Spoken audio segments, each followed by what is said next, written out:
to remind yourself that your anxiety is not coming from God. So today I was at the park and I was getting nervous to go up to a stranger and ask them if they wanted to look at my Bible artwork because I wasn't really doing this consistently every day. I was kind of doing it like once a week. And for me, it's important that I keep the momentum because once I don't do it for a few days, then it can be hard for me to get started up again. I'm getting discouraged because it looked like a lot of the girls that were around my age, it looks like they were like on the phone talking, right? Literally so embarrassing. I see this one girl sitting and this other girl's talking on the phone. I pull up my bike and I park it and I get up and then I was gonna go up to that girl.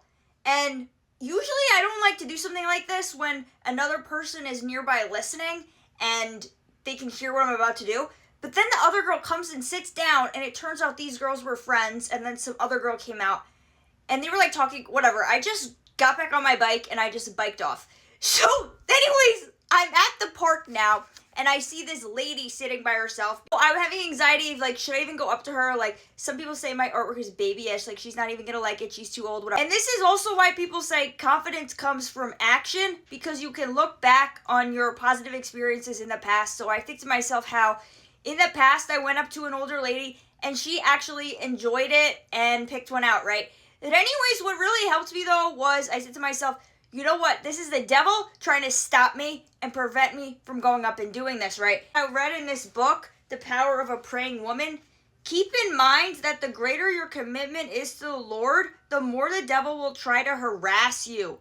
That's why if you are moving into a deeper level of commitment to God or coming into a new time of deliverance and freedom or entering into a new ministry or work God is opening up for you, you can depend on your enemy trying to stop it. Anyways, I go up to the lady, she picks one out, and she seems like she really liked it. This is the one she picked out. I have another one. And so she hands it back to me, and I was like, oh, you can keep it if you want. And she's like, oh, no, like, I want the next person to be able to see it, right? She starts kind of walking away, and I'm kind of like, oh, well, like, I have more of these, you know? Kind of be like, just take it if you want it, but at the same time, I don't want to force her to take it. Then she turns back around and she's like, okay, actually, I do want it. Then she walks around the park and then she sees me again and she's like, oh, so like, what inspired you to start making these and handing them out to people, whatever? And she's like, I want to look at them again. There was another one that I liked, and so she picked out another one and I let her keep that too.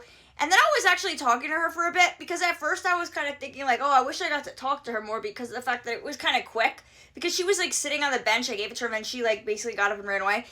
But anyways, then she was talking to me and, you know, she gave me some advice. She said that you want to have fun every day. And at the end of the day, you got to ask yourself, did I have fun today? And what could I do tomorrow to have more fun? You know, and so, for example, like,